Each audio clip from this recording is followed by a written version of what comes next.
સનાતન ધર્મ અને સાધુ સંતો પ્રત્યે વારંવાર થતી અશોભનીય તથા અપમાનજનક ટિપ્પણીઓને લઈને વડોદરા જિલ્લાના ડભોઈ સેવા સદન ખાતે કુબેર ભંડારી મંદિર કરનાળીના મહંત દિનેશ ગિરી મહારાજ સંત સમિતિના અધ્યક્ષ માનસરોવર બાબુ બ્રહ્માકુમારીઝના બહેનો અને વિવિધ હિન્દુ સંગઠનોના આગેવાનો સહિત મોટી સંખ્યામાં સાધુ સંતો એકત્રિત થયા હતા. તેમણે સાંસદ પપ્પુ યાદવના વિવાદાસ્પદ નિવેદન સામે ભારે વિરોધ નોંધાવી ડભોઈ તાલુકાના નાયબ કલેક્ટર મારફતે રાષ્ટ્રપતિને આવેદનપત્ર પાઠવી પપ્પુ યાદવનું સંસદ સભ્યપદ તાત્કાલિક અસરથી રદ કરવાની માંગ કરી હતી. સંતોએ સ્પષ્ટ કહ્યું હતું કે આ ગુનો માફી યોગ્ય નથી અને જો પપ્પુ યાદવ જાહેરમાં માફી નહીં માંગે તો દેશવ્યાપી આક્રમક વિરોધ પ્રદર્શન કરાશે. સાથે જ તેમણે મતદાતાઓને ધર્મ અને રાષ્ટ્રનું અપમાન કરનારાઓને જનપ્રતિનિધિ તરીકે ન ચૂંટવા અપીલ કરી હતી. આ વિષયમાં ભારત દેશ, આર્યાવર્ત, સનાતન હિન્દુ સંસ્કૃતિ એમાં બે પરંપરા ચાલુ છે, કૃષિ અને ઋષિ. કૃષિ એટલે ખેડૂતો જે કામ કરે છે ખેતીમાં, આંબા ઉપર વાંઢા ફૂટે છે અને ખેડૂતો એ વાંઢાને કાપી નાખે છે. વાંઢા ઉપર ફળ નથી આવતા, કેરી નથી લાગતી.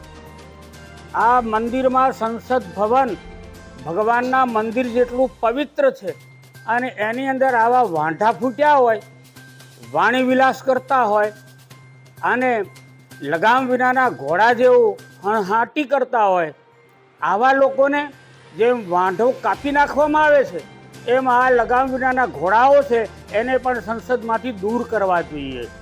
ઋષિનો આ દેશ છે. અમારા પૂર્વજોએ પોતાની કરોડરજ્જુનો હાડકાનું વજ્ર બનાવી અને વૃત્રાસુરને માર્યો હતો.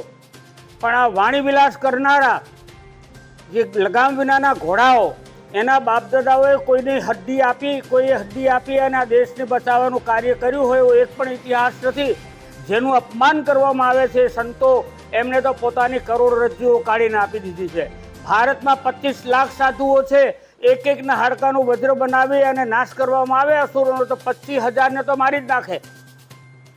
આ દેશ જ્યાં સુધી સાધુ શબ્દનો અર્થ થાય છે સહતે ઇતિ સાધુ, સહન કરે તે સાધુ છે, પણ સહનની સીમા પૂરી થઈ જાય તો વૃત્રાસુરની જેમ અથવા દર વર્ષે રાવણને સત્કાર કરવામાં આવે છે દશહરાના દિવસે, એવી રીતે આ વાણી વિલાસ કરનારા, અમારા ભગવાનનું અપમાન કરનારા, સાધુ સંતોનો અપમાન કરનારા, અને ખરેખર એ સાધુનો વેશ નહોતો એવું હું માનું છું. આ તો છદ્મ વેશ હતો. સાધુનો વેશ હોય તો જીભ ઉપર લગામ આવે. સાધુ કોઈ દિવસ આવું બોલે જ નહીં, પણ કપડાં જે ભગવા હતા ને એ છદ્મવેશ હતો.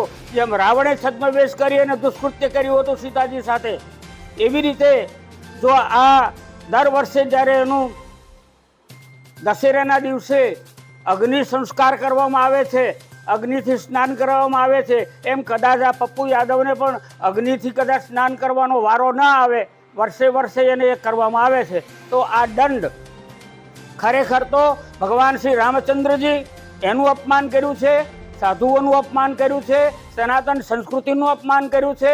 એ આ દેશમાં જીવવાને લાયક નથી. અને એવા જે મતદારો છે કે જેને ભૂલાવીને, ભાન ભૂલાવીને એ મતદારોએ એમને મત આપી અને અપક્ષ તરીકે એમને ચૂંટી લાવ્યા છે. તો શું મતદારો, અમારો તમને પ્રશ્ન છે, શું તમે સનાતનીઓ નથી? ફરીથી ધ્યાન રાખજો. આટલું કંઈ વિરમો છું. જય હિન્દ, જય ભારત. ફકીરા ખત્રી, ડભોઈ. હવે જુઓ દેશ દુનિયાની તમામ ખબરો તમારી આંગળીના ટેરવે. ઉઠાવો મોબાઈલ અને ગૂગલ પ્લે સ્ટોર પરથી ડાઉનલોડ કરો અમારી CN24 ન્યૂઝ મોબાઈલ એપ.